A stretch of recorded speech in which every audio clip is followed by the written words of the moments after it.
눈에 대한 어떤 이상이 있다. 그럴 때 이 부분을 통과를 할 수 있냐, 통과를 못하냐, 그런 거를 이제 판단할 수 있는 자격이 주어진다는 거죠. 예, 그게 항공 전문 의사입니다. 동영상에 같이 첨부를 드릴 테니까 혹시 사관학교를 준비하는 친구들이 있다면 한번 확인을 해보시는 것도 괜찮으실 것 같아요. 뭐 어떤 종류의 이제 시력 교정술도 이제 다 가능은 한데 렌즈 삽입술은 아직까지 이게 이제 좀 안 되는 걸로 알고 있어요. 처음에 전투기를 타는 거니까 되게 신기했고요. 일반 비행기는 우리가 이제 창문을 통해서 밖을 볼 수 있는데 전투기는 위에 부분이 다 뚫려 있으니까 위에 시야도 되게 좋고 하늘 보면 탑건처럼요? 탑건처럼 구름도 보이고 하니까 좋았죠. 보통 보면 키가 크고 이런 애들은 좀 떨어지고요. 키가 작고 목이 짧고 이게 머리로 피를 좀 짜줘야 되기 때문에 약간 키가 작은 사람이 유리할 수 있죠. 제가 그래서 통과한 게 아닌가 약간 씁쓸합니다. 그래서 이제 당직을 서면서 새벽에 오는 환자들도 보고 하는데 그쪽에 어느 순간부터 약간 소음, 흥거리는 소름이나 뭐 이제 그런 돌아다니는 소음 이런 게 있어가지고 오늘 뭐 촬영 주제는 뭔가요?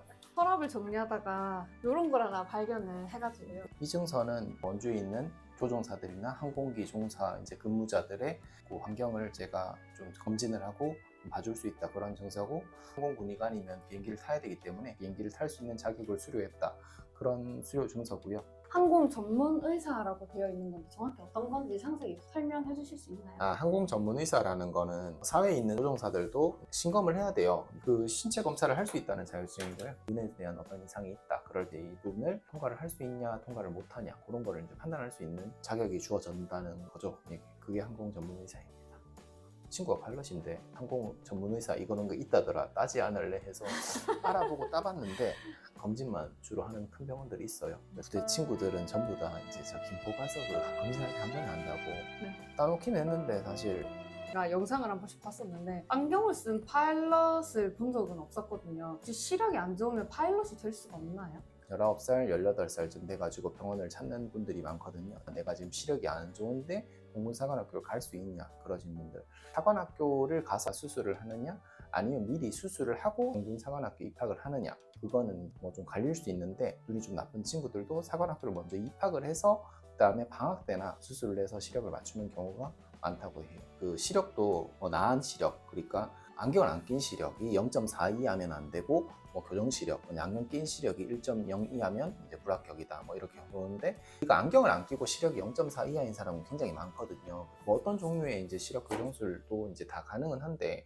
렌즈 삽입술은 아직까지 이게 이제 좀 안 되는 걸로 알고 있어요. 기본적으로 렌즈 삽입술을 하는 사람들은 눈이 좀 많이 나쁜 사람들이고 그런 분들은 교정 시력이 좀 덜 나올 수도 있고 그러거든요. 보통 일반적인 라식이나 라섹 그리고 스마일 이런 수술은 다 가능해요. 공군사관학교에서 합격 사유, 불합격 사유, 자격 조건은 매년 조금씩 바뀔 수가 있거든요. 그래서 현재 공군사관학교의 합격, 불합격 사유를 동영상에 같이 첨부를 드릴 테니까 혹시 사관학교를 준비하는 친구들이 있다면 한번 확인을 해보시는 것도 괜찮으실 것 같아요.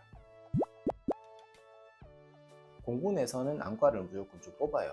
육군 같은 데는 안과가 꼭 필요한 건 아니거든요. 근데 공군은 아무래도 조종사라는 이제 그런 직업 특성상 꼭 이제 필요한 군의관들이 있는데 부대에는 정형외과 의사 그리고 안과 의사, 이비인후과 의사 필수과들이 있거든요. 군의관은 이제 육군, 해군, 공군 이렇게 이제 세 개 분야가 있으니까 그 중에 하나로 랜덤으로 배치를 하게 되고 저는 운이 좋게 그냥 공군에 배치가 돼가지고 대위로 다녀왔고 주가 이제 8B라고 하는데 거기서 군의관을 마쳤습니다. 보통 사람들은 서울 가까이서 이제 근무를 하려고 해요. 그래서 서울에서 제일 가깝고 제일 경쟁이 심한 데는 수원이에요. 수원은 저희 때는 안 뽑았거든요.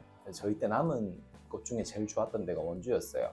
총도 쏘고 신체 검사도 하고 체력 단련도 하고 여러 가지 하거든요. 거기서 제가 그래도 안과 군의관들 중에서는 성적을 제일 잘 받아서 골라가지고 원주에서 고생을 하게 되었습니다. 제일 점수가 높았던 게 어떤 부분이에요? 총 쏘기 아니면 체력? 다 열심히 했어요. 체력도 1급, 1급, 1급. 네, 점수 잘 준다 그래가지고 소대장을 했거든요. 성적을 받기 위함이었죠.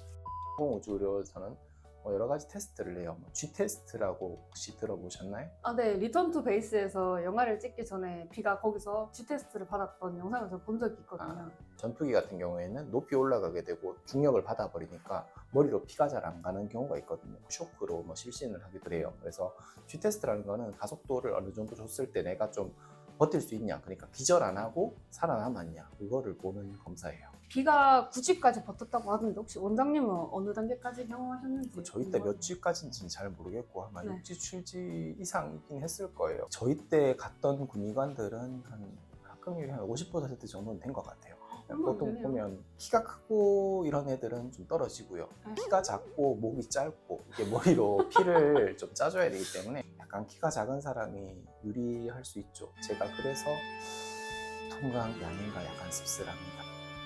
완가 군의관들은 유지비행이라는 걸 해야 돼요. 부대 안에서 제가 이제 대위로 군의관 근무를 하려면 비행 환경 이런 걸 제가 알아야 되기 때문에 전투기를 타거나 아니면 이제 추송기를 타거나 비행을 좀 해봐야 되고요. 전투기는 1년에 한 번씩 탔었던 것 같아요. 그리고 이제 수송기 같은 경우에는 KTX 타듯이 뭐 서울, 대구 왔다 갔다 할 때 한 번씩 좀 타고 내려가고 이런 경우는 있었어요. 제가 운전을 한 건 아니고 뒤에서 이제 탔는데 앞에는 물론 이제 파일럿 조종사들이 태워주시고요.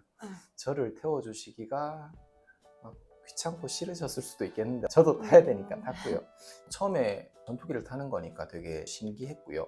일반 비행기는 우리가 이제 창문을 통해서 밖을 볼 수 있는데 전투기는 위에 부분이 다 뚫려 있으니까 위에 시야도 되게 좋고 하늘 보면 탑건처럼요? 탑건처럼 구름도 보이고 하니까 좋았죠. 빠르게 이제 속도 올라가고 이럴 때는 또 옷이 피를 짜주거든요. 밑에 바지 같은 걸 입고 하는데 속도가 빠르다 싶으면 이렇게 꽉 조이면서 기절 안 하게 머리로 좀 피도 올려주고 그런 이제 장비를 차고 보통 비행을 합니다. 전투기 타고 어디까지 갔다 오셨어요?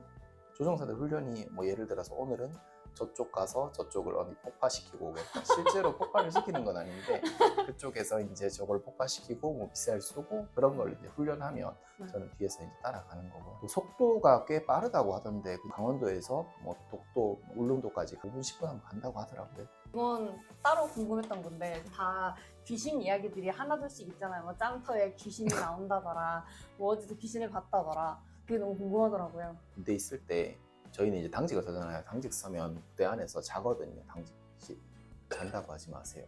당직을 서면 부대 안에서 이제 시간을 보내는 장소가 따로 있어요. 그쪽에서 이제 당직을 서면서 새벽에 오는 환자들도 보고 하는데 그쪽에 어느 순간부터 약간 소음, 쿵거리는 소름이나 뭐 이제 그런 돌아다니는 소음 이런 게 있어가지고 아 쥐가 있나 이렇게 생각을 했거든요. 병사들도 그러고 저 부사관들도 그러고 근데 제가 당직 서는 날이었는데 새벽 2시, 3시에 계속 옆방에서 막 부스럭거리는 소리가 되게 많이 난 거예요. 저는 무서워가지고 쿵쿵거리고 막 부스럭거려서 문을 못 열었거든요. 근데 아침에 일어나 보니까 그쪽에 제 가방이 열려 있었고 그 속에 초콜릿을 넣어놨는데 이게 다 없어진 거예요. 쥐가 파먹었더라고요. 군의관들도 있지만 수의장교도 있거든요. 수의장교한테 쥐는 네가 잡아야 되지 않겠냐. 쥐덫을 좀 사와라. 그래서 쥐끈끈이를 놔서 한 3일 내로 쥐를 잡았던 기억이 납니다. 그 가방 무사한가요? 그 가방 버렸어요. 구독, 좋아요, 알림 설정 부탁드립니다.